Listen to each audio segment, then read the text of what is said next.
विजयपुर गांव में दो बहनें पायल और रूपाली रहा करती थीं। पायल कम पढ़ी लिखी होने के कारण पायल का विवाह एक गरीब परिवार में हुआ।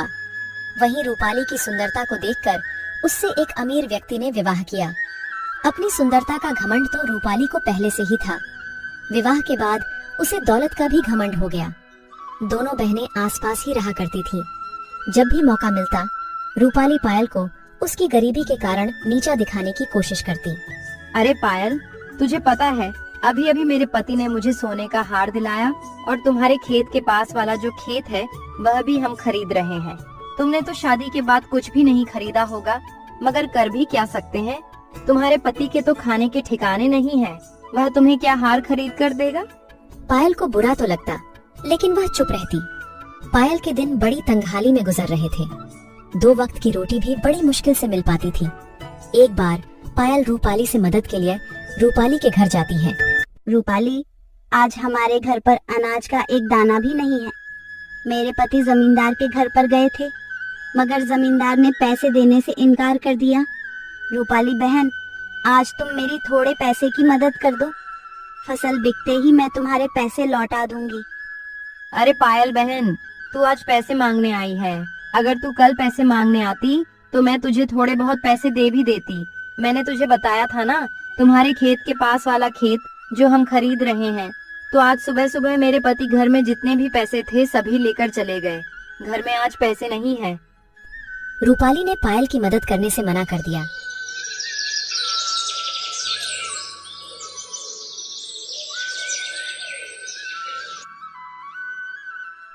एक दिन पायल ने सोचा, रूपाली ने भी पैसे देने से इनकार कर दिया। अब मैं क्या करूं? इस तरह ऐसी महंगाई में हमारे घर का गुजारा कैसे होगा? मैं एक काम करती हूँ, मैं अपने भैया से कुछ पैसे की मदद मांगकर देखती हूँ।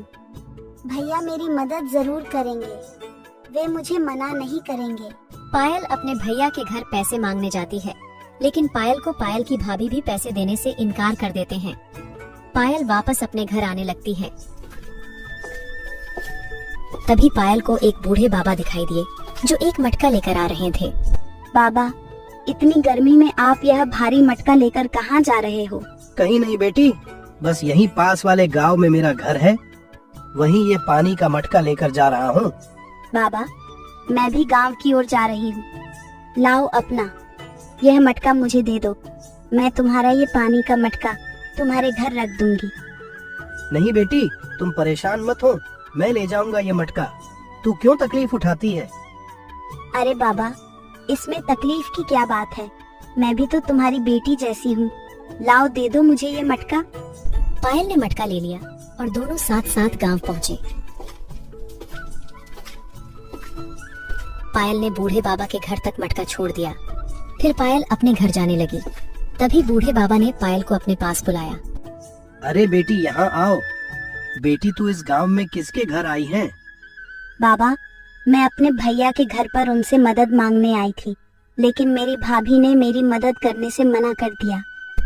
पायल ने अपनी पूरी कहानी बाबा को बताई। बेटी ले, तू इन तीनों घड़ों में से एक घड़ ले ले। क्यों बाबा? अरे बेटी, तू इतनी दूर से पैदल चलकर आई है और पैदल ही चलकर तुझे जाना है। बेटी, अगर तुझे रास्ते में भूख लगे तो इस घड़े के अंदर से लड्डू निकाल के खा लेना। नहीं बाबा, इसकी कोई जरूरत नहीं है। आपने मुझसे पूछा, वही बहुत है। अरे बेटी ले लो, तू भी तो मेरी बेटी जैसी है। बाबा के बार बार कहने से पायल वह घड़ा बाबा से ले लेती है और अपने घर की ओर चल देती है।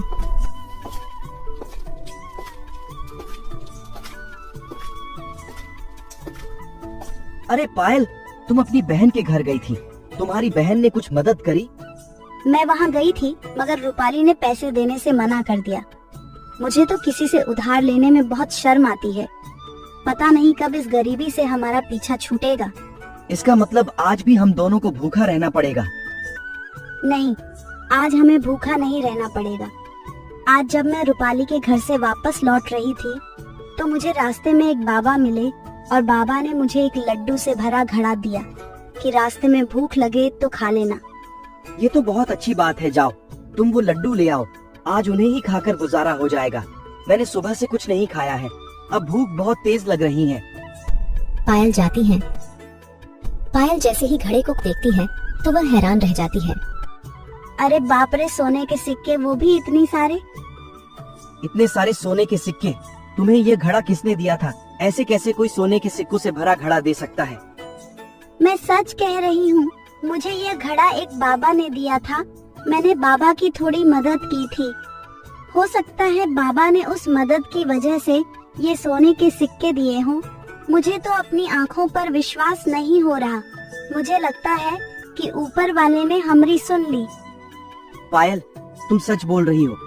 ये हमारी मदद ईश्वर ने उस बाबा के जरिए से की है। इसके बारे में किसी को पता नहीं चलना चाहिए। इस राज को छुपाकर रखना होगा। पायल और उसके पति की खुशी का कोई ठिकाना नहीं था। फिर उन दोनों ने गांव में खेती के लिए जमीन खरीदी और अच्छा सा एक घर बनाया जो कि रूपाली से कहीं ज्यादा अच्छा था। पायल की तरक्की देखकर रूपाली को बहुत जलन हो रही थी। एक दिन रूपाली अपने पति से कहती है, सुनो जी, ये मेरी बहन इतनी पैसे वाली कैसे बन गई? उसके पास इतना धन कहाँ से आ गया? कुछ दिन पहले तो इसकी हालत भिखारी जैसी थी। हमारे घर पर भीख मांगने आई थी। मैंने मना कर दिया था और अब तो हमसे भी ज्यादा पैसे वाली हो गई है। मैं भी वही सोच रहा हूँ। पहले तुम्हारी बहन का पति लोगों के खेत में काम करता था और एकदम से इतना पैसा कहाँ से आ गए जो इतनी सारी जमीन खरीद ली, और घर तो बिल्कुल महल जैसा बनाया है। मैंने अभी कुछ दिन पहले तुम्हारी बहन को तुम्हारे भाई के घर की ओर जाते देखा था। क्या भैया के घर की ओर? मुझे तो लगता है भैया के घर से ही इतनी सारी धन दौलत लेकर आई होगी। मगर तुम्हारा भाई कैसा है जो सारा धन तुम्हारी छोटी बहन को ही दे दिया? उसकी बहन तुम भी तो हो। भाई के लिए तो दोनों बहन बराबर हैं, तो फिर दोनों बहनों को बराबर का हिस्सा देना चाहिए। तुम बिल्कुल ठीक बोल रहे हो। भाई की संपत्ति पर जितना अधिकार उसका है उतना ही मेरा अधिकार है। हम कल सुबह ही मेरे भाई के घर चलेंगे।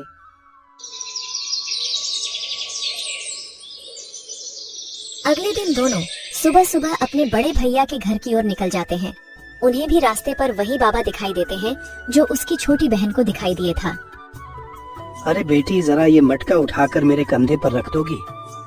क्या तुम अपना काम खुद नहीं कर सकते हो? मैं बूढ़ा हो गया हूँ बेटी, मुझसे ज्यादा भजन नहीं उठता। कृपया करके बेटी तुम इस मटके को मेरे कंधे पर रख दो। बूढ़ा हो गया है तो हम क्या करें? हमसे पूछकर बूढ़ा हुआ था, खुद ही तो बूढ़ा हुआ है। और अब बूढ़ा हो गया है तो अपना काम खुद कर। अरे भाग्यवान, तुम भी कहाँ इस बुढ़े की बातों में आ रही हो? जल्दी जल्दी चलो, कहीं तुम्हारे भैया ऑफिस के लिए ना निकल जाए। रूपाली ने उस बाबा की कोई मदद ना की और कुछ देर चलने के बाद रूपाली अपने भाई के घर पहुंच जाती है। भैया, अभी कुछ दिन पहले पायल यहाँ पर आई थी। हाँ, थोड़े दिन पहले पायल आई थी, मगर मैं उससे नहीं मिला। जब वह घर आई थी, मैं शहर से बाहर किसी काम से गया था। तुम्हारी भाभी उससे मिली थी। भाभी, तुमने उसे कुछ दिया था क्या? नहीं, मैंने तो उसे कुछ भी नहीं दिया। हमारे पास कुछ होगा तो उसे देंगे। हमारे तो खुद के पास कुछ नहीं है जो उसे देंगे। इसका मतलब आपने उसे कुछ नहीं दिया। ठीक है भैया, हम चलते हैं। अरे अभी तो तुम दोनों आए हो और इतनी जल्दी जा भी रहे हो। खाना तो खाकर जाओ। नहीं, हम यहाँ से निकल रहे थे तो हमने सोचा कि भैया से मिलते चले। ठीक है, हम चलते हैं। अरे भैया ने तो उसको कुछ भी नहीं दिया, तो फिर उसे इतना सारा पैसा कहाँ से मिल गया? मैं भी वही सोच रहा हूँ। जो कल तक तेरी मेरी मजदूरी करके अपना घर चलाता था, वो आज इतना अमीर कैसे बन गया? कुछ दूर चलने के बाद रूपाली के पति को प्यास लगने लगती है। मुझे बहुत जोर की प्यास लग रही है। तुम्हें भैया के घर पर प्यास नहीं लगी जो अब लग रही है। अरे प्यास है, कहीं भी लग सकती है। तुम जाकर कहीं से जल्दी से पानी लेकर आओ। थोड़ा सब्र नहीं कर सकते? एक तो ये गर्मी इतना परेशान कर रही है और अब तुम्हारी ये प्यास। अब मुझे बहुत जोर से प्यास लग रही है, मेरा सर चकरा रहा है। तभी रूपाली को एक झोपड़ी दिखती है। वह झोपड़ी उसी बाबा की थी। अब ये दोनों उस झोपड़ी के अंदर चले जाते हैं। क्या हुआ बेटा, मेरे घर की तरफ कैसे आना हुआ? बाबा, एक लोटा पानी मिल सकता है क्या? क्यों नहीं बेटी, आओ घर के अंदर आ जाओ। बाबा, हमने तो तुम्हारी मदद करने से इनकार कर दिया था, तो भी तुमने हमें पानी दिया है। तो क्या हुआ बेटी, वो तुम्हारा कर्म था, यह मेरा कर्म है। बेटी, तुम दोनों को मैंने इस गांव में पहली बार देखा है। तुम दोनों इस गांव में किसके घर आए हो? अरे बाबा, इस गांव में मेरे बड़े भैया रहते हैं, उनसे मिलने आई थी। अच्छा बेटी, तुम हरिया की बहन हो। बेटी, तुम्हारी एक और भी बहन है ना, जो थोड़े दिन पहले तुम्हारे भाई से मिलने आई थी? हाँ बाबा, मगर बाबा तुम्हें कैसे पता कि वो मेरी बहन है? अरे बेटी, जिस जगह तुम मुझे आज मिली थी, थोड़े दिन पहले तुम्हारी बहन भी मुझे वहीं मिली थी। उस बेचारी बच्ची ने मेरा मटका मुझसे लेकर मेरे झोपड़ी तक लेकर आई थी। बाबा तुम्हें पता है, जब से मेरी बहन भैया के घर से होकर आई है, जब से उसके पास खूब धन दौलत हो गई है, अब तो वो रानी की तरह रहती है। बताता हूँ बेटी, बताता हूँ। उस बच्ची के पास जितनी भी धन दौलत आई है, वो उसके अच्छे कर्म और अच्छी नीयत के कारण उसे प्राप्त हुई है। बाबा, मुझे तुम्हारी बात कुछ समझ नहीं आ रही, और मेरी बहन के ऐसे क्या अच्छे कर्म हैं जो उसे इतना धन मिल गया? बाबा, तुम कैसी बात कर रहे हो? कर्म और नियत अच्छी होने से ही धनवान कैसे हो सकते हैं? बताता हूँ बेटा, बताता हूँ। बेटी, यहाँ पर जितने भी यह घड़े रखे हैं, ये कोई साधारण घड़े नहीं हैं। ये घड़े मनुष्य के कर्मों और मनुष्य की अच्छी नीयत के परिणाम देने वाले घड़े हैं। क्या इंसान के कर्मों का घड़ा? बाबा, मैं तुम्हारी बात अच्छे से समझ गई। ये कर्मों के घड़े हैं। अपना जैसा कर्म होगा, इस घड़े में से अपने कर्मों के अनुसार फल मिलेगा। ठीक कहा बेटी, बिल्कुल ठीक कहा। बाबा, आपको विपत्ति ना हो तो एक घड़ा क्या हमें आप दे सकते हैं? हम भी अपने कर्म आजमा कर देखते हैं। क्यों नहीं बेटी, क्यों नहीं, ले लो। तुम भी एक घड़ा ले लो, तुम भी अपने कर्म और अपनी नीयत का फल पाओ। रूपाली को भी बाबा ने एक घड़ा दे दिया और वह दोनों वहाँ से चले जाते हैं। फिर रात के समय जैसे ही वह घड़ा खोलते हैं, उनके घड़े में से बहुत सारे बिच्छू निकलने लगते हैं। बाप रे, अपने घड़े में से तो बिच्छू निकल रहे हैं। रूपाली, अपने कर्मों के हिसाब से हमें को यह बिल्कुल सही मिला है। हम बहुत लालची थे। तुम्हारी बहन बेचारी इतनी मजबूरी लेकर